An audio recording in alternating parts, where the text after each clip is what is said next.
Hello दोस्तों, good morning. स्वागत है एक बार फिर से आप सभी का एमजेटी एजुकेशन में। दोस्तों आज है 5 दिसंबर। आज की वीडियो में हम लोग बात करेंगे 5 दिसंबर 2021 के करंट अफेयर के सभी इंपॉर्टेंट क्वेश्चंस के बारे में। पूरी वीडियो ध्यान से देखिएगा, पूरी वीडियो डिटेल में आपको समझाई गई है। अगर वीडियो पसंद आए तो वीडियो को लाइक और शेयर जरूर कर देना। चैनल पर नए आए हो चैनल को सब्सक्राइब कर लो, बेल आइकन को प्रेस कर लो, जिससे आने वाली सभी वीडियोज का नोटिफिकेशन आप तक पहुंचता रहे। इसकी पीडीएफ फाइल और डिटेल्स के साथ क्विज मिलेगी आपको हमारे एप्लीकेशन एमजेटी ऐप पर। तो गूगल प्ले स्टोर पर जाइए और एमजेटी ऐप इंस्टॉल कीजिए। चलिए बात करते हैं दोस्तों लास्ट डे के क्वेश्चंस की। लास्ट डे का हमारा पहला क्वेश्चन था, हाल ही में कहां पर पहला लोलाब महोत्सव मनाया गया। तो मैंने आपको उस दिन की वीडियो में बताया था कि लोलाब महोत्सव भी जम्मू कश्मीर में ही मनाया गया। वहां के पर्यटन को बढ़ावा देने के लिए ये सभी महोत्सव मनाए जा रहे हैं। 16वां राज्य कौन बना था भारत का? नागालैंड बना था। दोनों क्वेश्चंस के बारे में काफी स्टूडेंट डिटेल में आंसर किया है। आप सभी लोग ऐसे ही डिटेल्स के साथ आंसर किया करो। चलिए बात करते हैं आज के दिन के पहले क्वेश्चन की। पहला मोस्ट इंपोर्टेंट क्वेश्चन, भारतीय नौसेना दिवस कब मनाया जाता है? तो ये दोस्तों मनाया जाता है प्रत्येक वर्ष 4 दिसंबर को। 4 दिसंबर को इंडियन नेवी डे मनाया जाता है। ठीक है, भारतीय नौसेना दिवस। यहाँ पर देखिए 8 अक्टूबर भी है ऑप्शन में। इस दिन एयरफोर्स डे मनाया जाता है, वायुसेना दिवस। और 15 जनवरी है, इस दिन हम लोग मनाते हैं थल सेना दिवस या इंडियन आर्मी डे। और 26 जुलाई है, इस दिन हम लोग कारगिल विजय दिवस मनाते हैं। ठीक है, फिलहाल यहाँ पर हम लोग बात करेंगे इंडियन नेवी की। तो इंडियन नेवी डे 4 दिसंबर को मनाया जाता है और यह अभी हाल ही में मनाया गया है। भारत की नौसेना जो है दोस्तों, ये दुनिया की 7वीं सबसे बड़ी नौसेना है। कौन सी? 7वीं सबसे बड़ी नौसेना है भारत की इंडियन नेवी जो है। तो अभी इस बार दोस्तों स्वर्णिम विजय वर्ष भी मनाया जा रहा है, क्योंकि इंडियन नेवी की जो थीम है इस बार स्वर्णिम विजय वर्ष रखी गई है। कारण ये है कि 50 साल पूरे हो चुके हैं 1971 युद्ध के, जब भारत पाकिस्तान से युद्ध जीता था और बांग्लादेश नाम का एक नया देश गठित हुआ था। ठीक है, तो ये भी आप याद रखें। इसके अलावा छत्रपति शिवाजी भोंसले को दोस्तों भारतीय नौसेना का जनक कहा जाता है, यानी फादर ऑफ इंडियन नेवी कहा जाता है। सबसे पहले इन्होंने ही शुरुआत की थी, ठीक है, पनडुब्बी वगैरह की। चलिए, तो भारतीय नौसेना के अध्यक्ष कौन है, इनका भी नाम आपको पता होना चाहिए। अभी हाल फिलहाल में नए नियुक्त हुए हैं, एडमिरल आर हरि कुमार। अच्छा, अभी विवेक राम चौधरी जी को भारतीय वायुसेना का नया अध्यक्ष बनाया गया है, तो इनका भी नाम आप याद रखेंगे। और भारतीय थल सेना अध्यक्ष कौन है? भारतीय थल सेना अध्यक्ष हैं दोस्तों मनोज मुकुंद नरवणे जी। ठीक है, नई दिल्ली में हेडक्वार्टर है तीनों सेनाओं का। अगला क्वेश्चन देखते हैं, हाल ही में जवाद नामक चक्रवाती तूफान कहाँ से उठा है? तो जवाद नामक का चक्रवाती तूफान दोस्तों बंगाल की खाड़ी से उठ रहा है। बंगाल की खाड़ी आप देखोगे इंडिया के मैप में तो यहाँ पर है। यहाँ पर जब भी दोस्तों एयर प्रेशर होता है, बनता है, जब निम्न वायुदाब बनता है, उसके बाद वहाँ पर तूफान का रूप लेने लगता है। तो बंगाल की खाड़ी से उठा हुआ है ये साइक्लोन, नाम है इसका जवाद। अच्छा, नाम रखे जाते हैं तूफानों के कैसे, इस पर मैं आपको 3 वीडियो दे चुका हूँ। आप कोई से भी वीडियो देखोगे अच्छे से समझ में आएगा। जवाद जो चक्रवाती तूफान है, इसको नाम दिया है सऊदी अरब ने। अभी जब ये बंगाल की खाड़ी से उठा हुआ है तो दोस्तों ये हो सकता है उड़ीसा की तरफ बढ़े, हो सकता है आंध्र प्रदेश पर ही रह जाए। ठीक है, अभी कितनी किसकी क्या तीव्रता रहती है या फिर कितनी तेजी से ये रूप लेता है। कभी कभी क्या होता है कि जब उठता है तूफान तब तो कम तीव्रता रहती है, धीरे धीरे उसकी स्पीड बढ़ जाती है। ठीक है, वो सब चीज़ें आपको न्यूज़ देखने के बाद पता लगेगी। फिलहाल यहाँ पर जवाद जो है याद रखना है आपको। इंपॉर्टेंट पॉइंट तो ये है कि इसका नाम सऊदी अरब ने दिया है। इससे पहले इस साल 3 और आ चुके हैं तूफान। एक तो सबसे पहले ताउते आया था। ये ताउते वाला जो था ये दोस्तों अरब सागर से उठा था और इसको नाम दिया था म्यांमार ने। किसने नाम दिया है ये पूछा जाता है। यास नाम का तूफान आया था, इसको नाम दिया था ओमान ने। किसने? ओमान ने नाम दिया था और ये आया था इधर बंगाल की खाड़ी में। सबसे ज़्यादा बंगाल की खाड़ी से ही उठता है। ठीक है, गुलाब नाम का तूफान, इसको पाकिस्तान नाम दिया था और पाकिस्तान नाम देने के बाद ये उठा कहाँ से था? ये उठा था दोस्तों पश्चिम बंगाल में। ये भी बंगाल की खाड़ी से ही आया हुआ था। अच्छा, एक बात और इम्पोर्टेंट कि ये जो तूफानों के नाम होते हैं इसके लिए 13 देश हैं भारत वाले संगठन में, और इन 13 देशों ने 13 नामों की लिस्ट दी हुई है, यानी 169 नाम अपने पास है। तो 169 तूफान जब तक आएंगे तब तक वही नाम जो प्री डिसाइडेड लिस्ट है वो रहेगी, और अल्फ़ाबेट ऑर्डर में होता है। तो बारी बारी सब नाम देते हैं। जैसे ताउते आप देखो म्यांमार ने दिया तो M, यास ओमान ने दिया तो एन के बाद एन से कोई कंट्री नहीं है तो ओ है ओमान। गुलाब, ओ के बाद देखिए पी है, पाकिस्तान ने दिया है, ठीक है। उसके बाद पी क्यू आर से कोई नहीं है, फिर एस से है सऊदी अरब, तो इसलिए इसका नाम दिया सऊदी अरब। तो जैसे इनकेस मान लीजिए कभी एग्जाम्स वगैरह में आप लोग बैठे हो और अगर नाम नहीं याद आ रहा है तो आप थोड़ा सा अल्फ़ाबेट ऑर्डर में अगर आप थोड़ा सा सेट करोगे तो ऑप्शन से आप क्रैक कर ले जाओगे, ठीक है। तो ये तरीका होता है कि आपको कैसे पता लगेगा कि कौन सा देश नाम दिया है। फिलहाल आगे बढ़ते हैं। हाल ही में जारी रिपोर्ट के अनुसार 2024 तक भारत में कितने परमाणु रिएक्टर होंगे? तो 2024 तक दोस्तों भारत में 9 परमाणु रिएक्टर हो जाएंगे, न्यूक्लियर रिएक्टर्स हो जाएंगे भारत में। क्लियर? अभी ये घोषणा की है राज्यसभा में, एक मंत्री ने की है संसद सत्र के दौरान कि ये भारत में 2024 तक 9 परमाणु रिएक्टर हो जाएंगे और 12 नए रिएक्टर होंगे, जनरल रिएक्टर, ठीक है। टोटल 9000 मेगावाट की क्षमता हो जाएगी। तो इस कोविड के टाइम पर ये मंजूरी दी गई थी और अब 2024 तक का लक्ष्य रखा है ये पूरा करने में। परमाणु रिएक्टर होते क्या है, इनसे फ़ायदा क्या होता है? इनसे दोस्तों बिजली उत्पन्न की जाती है और इनसे जो इलेक्ट्रिसिटी उत्पन्न होती है उसमें कार्बन का एमिशन नहीं होता, क्योंकि कोयले वगैरह से अगर करेंगे तो फिर कार्बन का एमिशन होगा, यहाँ पर नहीं होगा, ठीक है। अगला, मिंत्रा की नई सीईओ कौन बनी? तो मिंत्रा कंपनी तो आप जानते ही होंगे, मिंत्रा ब्रांड। तो मिंत्रा की दोस्तों नई सीईओ बन गई हैं नंदिता सिन्हा। नंदिता सिन्हा ये नई चीफ एग्जीक्यूटिव ऑफिसर हैं मिंत्रा की। अच्छा, अब एक बात और याद रखिएगा, यहाँ से ऑप्शन आ गया, पहले ऑप्शन देख लिए उसके बाद आगे बढ़ते हैं। फाल्गुनी नायर नायका की हैं, नायका की फाउंडर एंड सीईओ, और नायका का भी आईपीओ आया था। इसके बाद तो फिर इसकी तो किस्मत ही बदल गई नायका की। नायका के जितने भी लोग थे सबका शेयर डबल हुआ। फाल्गुनी नायर इनकी फाउंडर और सीईओ हैं, ये बन गई भारत की सबसे अमीर महिला। तो आपसे अगर पूछा जाए भारत की सबसे अमीर महिला कौन, तो आप बताएंगे फाल्गुनी नायर। रोशनी नादर मल्होत्रा इनसे पहले हुआ करती थी, और रोशनी नादर मल्होत्रा जो हैं ये HCL की थी, हिंदुस्तान कंप्यूटर्स लिमिटेड की। ये शिव नादर की बेटी हैं, ठीक है। तो ये लेकिन अब पीछे हो गई हैं फिलहाल। पराग अग्रवाल का नाम आप जानते ही हो, अभी ट्विटर के नए सीईओ बने हुए हैं, तो ये नाम भी आपको याद रखना है, हाल ही में चर्चे में रहा था। अब बढ़ते हम लोग नंदिता सिन्हा की तरफ। इमेज देख लीजिए, ये है नंदिता सिन्हा, मिंत्रा की बन गई हैं नई चीफ एग्जीक्यूटिव ऑफिसर।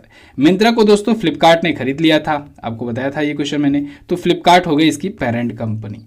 और मिंत्रा के अगर वैसे पूछा जाए संस्थापक कौन है, तो मुकेश बंसल, विनीत सक्सेना, आशुतोष लवानिया, ये सभी इनके फाउंडर्स थे और पेरेंट कंपनी फ्लिपकार्ट है, ठीक है। तो ये अमर नागाराम की जगह लेंगी।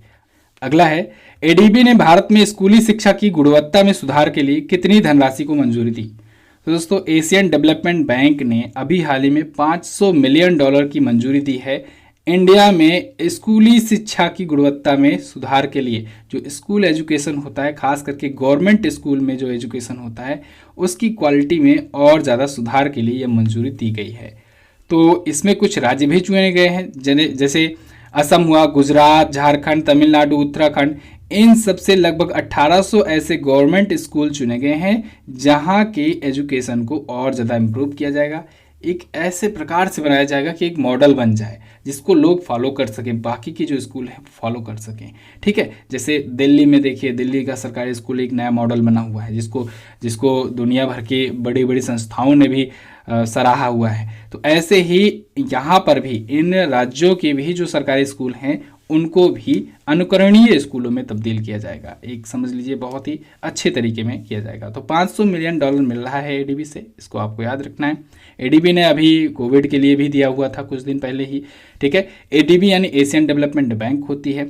1968 में इसकी स्थापना हुई थी, 1966 में स्थापना हुई थी और 68 इसके सदस्य देश हैं, ठीक है। 66 में स्थापना हुई थी और मनीला फिलीपींस में इसका हेडक्वार्टर है। इसके अलावा मथासुगु अस्कवा इसके अध्यक्ष हैं, ठीक है। और इसके उपाध्यक्ष कौन है? अशोक लवासा, जो भारत के हैं, ठीक है, पूर्व चुनाव आयुक्त रह चुके हैं। शिक्षा मंत्री भारत के कौन है? धर्मेंद्र प्रधान जी। अगला देखते हैं, हाल ही में किस बैंक ने महिला मित्र प्लस योजना लॉन्च की? तो महिला मित्र प्लस योजना लॉन्च की है दोस्तों फेडरल बैंक ने। फेडरल बैंक एक प्राइवेट बैंक है और इसने एक महिला मित्र प्लस नाम की एक योजना शुरू की हुई है। क्यों शुरू की गई है? नाम से ही स्पष्ट है, महिलाओं के लिए शुरू की गई है। तो महिलाओं को विशेष सुविधाएं दी जाएंगी लोन वगैरह में, जैसे अगर वो होम लोन लेती हैं तो उनको विशेष लाभ मिलेगा इंटरेस्ट में। इसके अलावा और भी कई टाइप के जो भी लोन लेंगी उन सब में इनको रियायती दरों पर देना होगा, ठीक है, ब्याज। तो महिला मित्र प्लस नाम की योजना फेडरल बैंक ने शुरू की है। फेडरल बैंक की स्थापना 1931 ओलुवा केरल में हेडक्वार्टर्ड है। एमडी और सीईओ है श्याम श्रीनिवासन। ठीक है, अगला देखते हैं। हाल ही में कहां पर दूरदर्शन केंद्र के दूसरे अर्थ स्टेशन का उद्घाटन हुआ? तो अभी हाल ही में दोस्तों गोरखपुर में, उत्तर प्रदेश के गोरखपुर जिले में दूरदर्शन केंद्र के दूसरे अर्थ स्टेशन का उद्घाटन हुआ है। यूपी का ये दूसरा अर्थ स्टेशन है। ठीक है, यूपी में दूरदर्शन का ये दूसरा स्टेशन है और इसका अभी हाल ही में उद्घाटन हुआ। किसने किया है? तो यूपी के सीएम योगी आदित्यनाथ जी और केंद्रीय सूचना एवं प्रसारण मंत्री अनुराग सिंह ठाकुर जी, इन दोनों ने मिल करके इसका उद्घाटन किया है। ठीक है, 3 FM स्टेशन का भी इसी के साथ लॉन्चिंग की गई है इसी में। ठीक है, लागत आई है 7 करोड़ रुपए।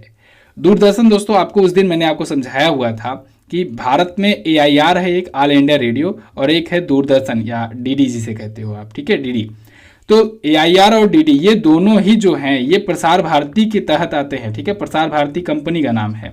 तो प्रसार भारती कंपनी की 2 संस्थाएं, जो ऑडियो वाला चीज़ है यानी रेडियो वाला जो चीज़ देखा जाता है, जो चीज़ सुना जाता है, वो AIR काम करता है। जो विजुअल के माध्यम से, वीडियो के माध्यम से, आप टीवी के माध्यम से देखते हो, वो दूरदर्शन होता है। ठीक है, दोनों ही की पेरेंट कंपनी कौन है? प्रसार भारती।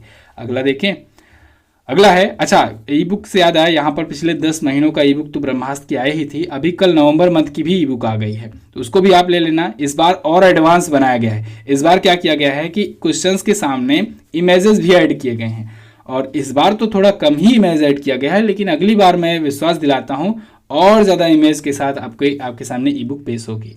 तो लगातार दिन प्रतिदिन और ज़्यादा बेस्ट होती जा रही है ई बुक के हमारे मुकाबले करंट अफेयर का कोई सा भी नहीं है। आप कहीं की भी ई बुक लेकर के देख सकते हो। ठीक है, 15 रुपये में ई बुक आती है और इतनी ज़्यादा डिटेल कंटेंट के साथ आती है। तो आप जाकर के इसे चेक कर सकते हो, MZT ऐप पर अवेलेबल होता है। पिछले 3 सालों की ई बुक भी आपको मिल जाएगी। चलिए अगला देखते हैं। अब हाल ही में किस उद्योगपति को असम राज्य का सर्वोच्च नागरिक राज्य पुरस्कार मिला? तो दोस्तों, अभी हाल ही में रतन टाटा जी को असम राज्य का सर्वोच्च नागरिक राज्य पुरस्कार मिला हुआ है। ये पुरस्कार का नाम है असम वैभव। असम वैभव नाम का पुरस्कार मिला है रतन टाटा जी को। ठीक है, एक्चुअली में घोषणा की गई है, अभी दिया जाएगा। कब दिया जाएगा? असम दिवस के दिन दिया जाएगा असम वैभव। ठीक है, तो अब इसमें वहाँ पर असमिया लैंग्वेज में भाईभव बोला जाता है, लेकिन असम वैभव भी आप कह सकते हैं। क्यों दिया गया है? रतन टाटा जी एक बार वहाँ पर गए हुए थे और वहाँ पर उन्होंने टाटा ट्रस्ट के through advantage Assam global investment summit में कैंसर से रिलेटेड जो यूनिट्स हैं, वहाँ पर कैंसर रोकथाम के लिए कुछ यूनिट्स का उद्घाटन किया था, इनॉग्रेशन किया हुआ था। ठीक है, तो टाटा ट्रस्ट के द्वारा तो वो चलाया जाता है, कैंसर उपचार के लिए वो यूनिट्स चलाई जाती हैं, लेकिन उद्घाटन इन्होंने किया था। अब चूंकि टाटा के ये मालिक हैं कह लीजिए एक प्रकार से, तो इसी वजह से राज्य में कैंसर की देखभाल और उनके योगदान के लिए इनको इस सम्मान से सम्मानित किया जा रहा है असम के द्वारा। अच्छा, आपको याद हो असम से मैंने आपको बताया था कि असम सरकार ने शुरू किया है कि अब वो असम रत्न या असम भूषण पुरस्कारों को भी देना शुरू करेंगे। तो उसमें क्या होगा, जैसे भारत में दिया जाता है भारत रत्न और पद्म विभूषण, पद्म भूषण, पद्मश्री, ऐसे ही असम में भी दिया जाएगा। अब से असम रत्न दिया जाएगा, असम विभूषण दिया जाएगा, असम श्री दिया जाएगा और असम भूषण दिया जाएगा। ठीक है, हालांकि इसमें सिलेक्टिव होंगे, कुछ एक लिमिटेड होगी, और भारत में तो लिमिट होता नहीं कि कितने लोग को दिया गया। ठीक है, लेकिन इसमें लिमिट होगा। ठीक है, चलिए फिलहाल आगे बढ़ते हैं। अंतर्राष्ट्रीय बैंक दिवस कब मनाया जाता है? तो इंटरनेशनल बैंक डे भी दोस्तों 4 दिसंबर को ही मनाया जाता है। तो ये भी दिवस इंपॉर्टेंट है, इसको आप याद रखेंगे। अंतर्राष्ट्रीय बैंक दिवस संयुक्त राष्ट्र के द्वारा मनाया जाता है, यूनाइटेड नेशन ऑर्गेनाइजेशन के द्वारा। अभी 2019 में ही इसकी घोषणा हुई थी, पहली बार मनाया गया 2020 में। ठीक है, बैंकों के बारे में जागरूकता फैलाने के लिए इंटरनेशनली। तो आगे देखते हैं, किस देश ने फ्रांस के साथ 80 राफेल लड़ाकू विमानों के लिए खरीद के लिए समझौता किया है? तो दोस्तों, यूएई ने, यूनाइटेड अरब अमीरात ने भी 80 राफेल फाइटर जेट्स के लिए डील की हुई है फ्रांस के साथ। अब देखिए, इंडिया पहले लिया, सबसे पहले फ्रांस से राफेल विमान लिया, तो इंडिया ने इस प्रकार से प्रेजेंट किया, इस प्रकार से खौफ बनाया राफेल का चाइना और पाकिस्तान के प्रति, कि उसके बाद देखिए मिस्र भी खरीदा, इसके बाद यूएई भी खरीदा। अभी देखिए आगे कौन कौन से देश और खरीदते हैं।